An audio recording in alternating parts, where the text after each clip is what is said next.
Imagine, if you will, guys, a second video for one day. Yes, because I'm off my fucking chain today because I'm finally getting better after being sick for a whole week, but I have tomorrow off work as well.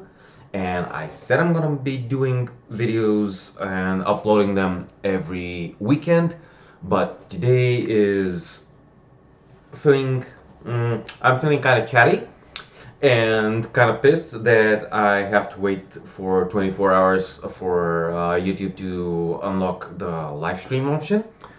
So let's talk about it. So what we're going to talk about? We're going to talk about more about games and game completion. And in these terms, not only game completion, but game difficulty and game direction. So you have your games that are enveloped around, okay, if you complete the story and you go through it, you're done. Go fuck yourself. Good. 45% completion rate, you're good to go. Just like more of the Assassin's Creed games, most of the Assassin's Creed games, which I love by heart. And I have all the fucking collector's editions. You can sue me for all you like. I'm not buying Shadows, just so you know. But I have all the others.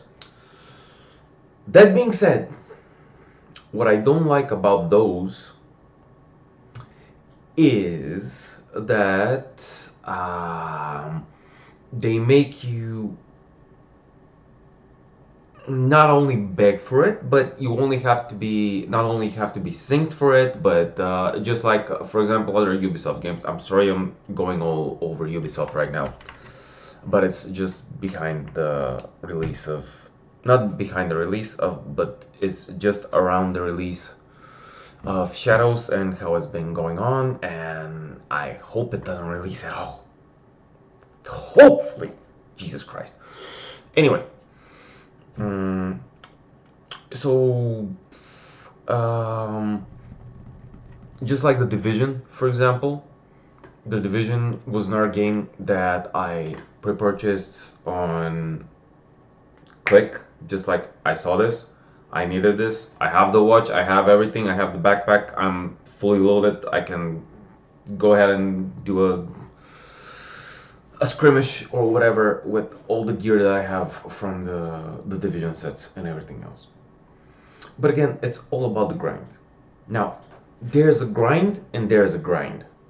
So, if it's a grind like Diablo, where, for example, you don't mind just running the full dungeon on and on and on and on again, and you know that of course you're not gonna get the full armor set, or you're not gonna get the full gem, or whatever you're looking for on the first run or the second or the 100th run, and you just need to re-roll and re-roll and re-roll whenever you need to, by the time that you need to get it. But once you get it, there is a sense of accomplishment, right? Okay, I got a perfect roll. I got a 99 out of 100 perfect chance on hit, for example, on Diablo. This is one thing, but you need to do a certain amount of kills, whichever way we tell you to do, in order to get this particular armor set that gives you whatever you want to be, or just to complete. If you're a completionist, this is the sucker punch right there. If you're a completionist and just want to 100% the game, and the game doesn't allow you by yourself to do something, you need to go to multiplayer, for example, like in Unity. Thankfully, I had the friends to do the achievements with. But if you didn't have any friends, then it might have been a little bit harder. Or, for example, in what do you call them? The Far Cry series. You need to skin 1,000 cats. You need to build 100 forges, or whatever. You need to liberate 1,000 camps. It's just a grind that is going all over the place. It doesn't bring you any joy to do this, and it's just for you to get that check mark at the top that you have completed it. It's not like, for example, like the Shadow of Mordor or the Shadow of War games, where, yeah, you can hunt down a very special orc. Special. I'm terribly sorry for the word, but yes, a very rare orc, for example, or a captain. Yeah. If you get this guy, and if for some reason he joins your army, you're the freaking beast. And after that, you feel so accomplished that you're like, fuck yeah. You jump out of your chair. Like old school World of Warcraft runs. Like, for the rare drops. I used to do those as a kid like an idiot. I'm terribly sorry to say that, and I'm guilty of this, but as soon as, for example, Cataclysm came out, I just started grinding for those drakes and for those Time Lost Proto Drake and for the winged. I forgot already the dungeon, which was it, but it has a 0.000 whatever percent chance to drop off the final boss that you're going through the platforms in the desert. But imagine this: I'm playing the game, not on this PC right now, but behind me is my freaking bedroom. My wife is sleeping. I'm running the fucking dungeon for the 1900th fucking time. And finally the Drake drops, and I'm yelling my ass off at 5 in the morning. And she wakes up like a fucking psycho is wielding an axe in our apartment. Yeah, that's not a fun point to have. So there is a difference between being a completionist and going insane.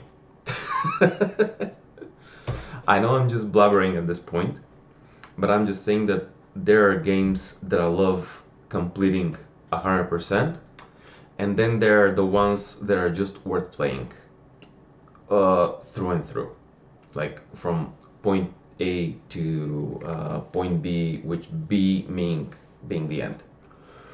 Because otherwise, you go insane. If the game is so deep, for example, if you go for The Witcher, between The Witcher 1 and Witcher 3, I have about 2,000 hours played. And I haven't even gotten all the achievements that I want to, and all the things that I want to do in those games. And I have played Witcher 1 before Witcher was a thing. And I've read all the books before that and everything else. Believe me, before they were written, before they were translated in English, I used a translator, and I had a Polish friend of mine translate a part of them for me because I was so excited after the first game came out. So yeah, that's one part of crazy. The other part of crazy is just grinding out achievements like in Call of Duty, just getting ranks and all of that. Like ranks or paragons in Diablo, or grinding ranks in Call of Duty, or for example, Counter-Strike or Valorant, or forever, whatever gens you guys play. I don't know what is there. I'm just saying, as long as you have fun with a game. For me, finishing a game completely, from start to finish, with all of its narrative, it has to be a good story. I don't care about graphics. I don't care about gameplay. If the story is good, I'm playing through it. There were point and click adventures that were freaking ugly, but as soon as I heard the story, I was like, I'm into this, and I'm playing through it. And I'm saying ugly. I'm not saying classics like Monkey Island, like Full Throttle, and what was it? Quest for Glory, or Myst, or something like that. I'm saying games that were, as long as the story is good, I'm playing it. So next time you try to pick up a game if you can take something from that video that is so long at this point that I don't know if I'm even gonna post it, but if I post it and you want to watch it, feel free to shit post on me again, as I said.